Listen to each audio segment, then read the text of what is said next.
Thanks. My God, what are you doing? Doctors may have doubted my mental health at that point. Hey there, this is Mr. Icarus, and welcome to yet another edition of Mod Madness. This time round, we're checking out a mod that answers a question that not a lot of people asked to begin with, which is, what would happen if Gordon Freeman was swapped out for Max Payne? Well, one thing that is readily apparent is the fact that Max here is a lot more talkative than Mr. Freeman ever could be. He's also a fair bit more cavalier when it comes to hazardous environmental protection work, because the leather jacket is your only real line of defense between yourself and the many and varied hazards of Black Mesa. And as for what to do when you take a few hits or wander into a bit of radioactive sludge, I think Max would say it best with, The pills would make the pain go away for a while. Naturally, the inclusion of Max Payne does raise a few questions with regards to the story of Half-Life, such as why is a New York City cop who's clearly having a few issues allowed to work on an anti-mass spectrometer in a secret government research facility, but then you get to the combat and everything suddenly makes sense. I mean, all it takes is one hit of the mouse 3 and you've got the slow-mo for as long as your gauge lasts, and if you hit left shift, you'll do a graceful dive through mid-air where you can then ambush enemies around corners and blast them squarely in the face with your weapon of choice, in this case, the good old Spaz 12 shotgun. So to answer that question as to why Max was even hired at Black Mesa to begin with, it's simple. It's because Max is cool as shit. In terms of the weaponry that you'll be playing around with during the course of Half-Payne, you'll find that, for the most part, any changes to the armory is largely cosmetic, and that's certainly true of the Spaz 12, which you saw me using earlier. It's clearly just a nicer model that they're using for the purposes of this mod, and the MP5, which usually takes the same slot as what I'm using here, has been replaced with what appears to be the M16 with an underbarrel grenade launcher. Other changes include the starting pistol. Gordon Freeman's weapon of choice is swapped out for Max's piece of choice, which is the Beretta, which can be doubled up with to get your woo on all nice and slow-mo-like whenever you come across a second handgun. And replacing the revolver, I believe, is the Desert Eagle. At least it makes sense that it would be the Desert Eagle, but between the two of them, I do feel like the Magnum revolver is still a more distinctive and cooler looking weapon in the context of Half-Life. Believe it or not, the M249 from Opposing Force actually makes an appearance here in Half-Payne, and is a weapon that certainly benefits from the slow-mo treatment. It just feels downright glorious to fire this while diving through the air. Also, the Ingrams make an appearance. These are quite possibly my favorite weapons to use in the original Max Payne, and they certainly feel pretty damn good to use here. The only significant downside being is that they don't really pop up during the course of this campaign very often at all, which I feel is a pretty significant downside. More Ingrams. Much more Ingrams, please. Overall, though, the story of Half-Life progresses exactly as you'd imagine it to. There's not many, if any, significant deviations here, but I do appreciate all of the effort that's gone into making Max Payne feel like he should maybe belong in this environment somehow, once you get past the whole fact that he's working at a theoretical science lab. But it's just the little touches that you come to appreciate, such as the fact that all reference to Freeman during the course of this has actually been chopped out. Instead, characters will either just refer to you without mentioning a name, or in case of certain soldiers, they'll actually yell out "Payne" whenever you turn up in their area of operations. Another touch that I really appreciate is that when you die, it's not just you falling over, you do get that signature slow pan around Max and that distinctive soundtrack letting you know that you have indeed done goofed.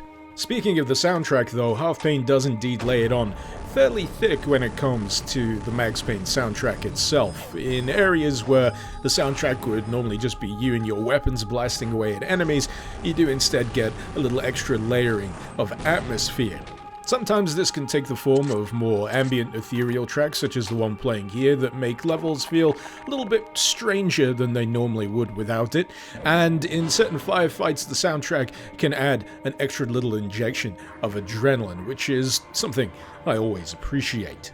Crucially, it all feeds back into that attempt to make Max feel like he belongs here, or at least have Black Mesa viewed through the lens of Max himself. It's more than just recognizable guns and slow-mo movement, although that does help greatly. It's also theming. and it does a pretty damn good job of it. On the theming front, there is a little bit of an addition here halfway through the game that I didn't expect to be as well done as it actually was. This actually seeks to replicate the nightmare sequence from Max Payne in Half-Life and takes place at the point where Gordon is usually captured by the military. Spoilers, by the way, for a game released in 1998.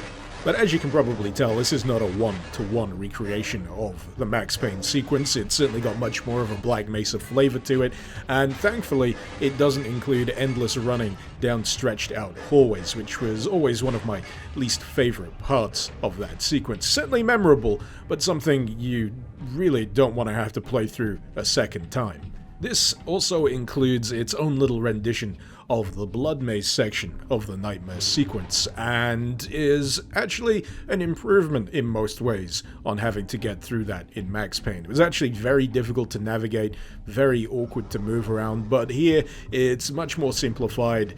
The idea of where you've got to go is a hell of a lot clearer, and it doesn't outstay its welcome. It's just a neat little coda in the middle of the game, and something a little extra for fans of Max Payne to appreciate. Overall, though, I've got to say I had a pretty damn nice time with Half-Payne. This is a mod that I didn't expect to spend a significant amount of time playing. I figured that the gimmick behind it was gonna get pretty old, maybe about an hour and a half into the gameplay, but against all odds, I found myself playing for a pretty damn significant length of time, to such a degree that I got all the way up to Zen, and then I stopped because ain't nobody got time for Zen. But that fact alone is testament enough to the fact that what this mod brings to it, all the little extra touches that it puts on top of the gameplay, is enough to keep you engaged, enough to keep you wanting to carry on. And it was just nice being able to re-experience the hallways and industrial sectors and labs of Black Mesa again, but through the eyes of Max Payne. If I had to pick out the moments where I felt that Half-Payne worked at its best, I'd most assuredly choose the moments where you're fighting against the military.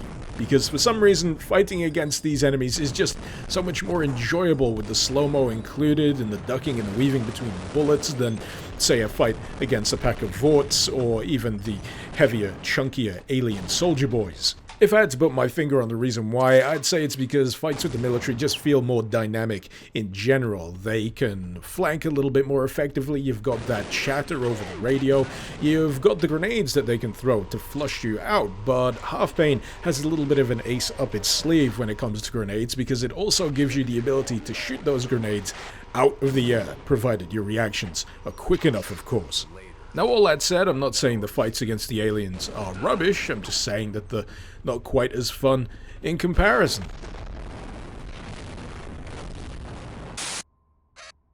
Now, normally this is the part of the video where I tie everything up in a neat little bow and give my final overall recommendation, but there's a little bit more to Half-Payne than just the vanilla playthrough.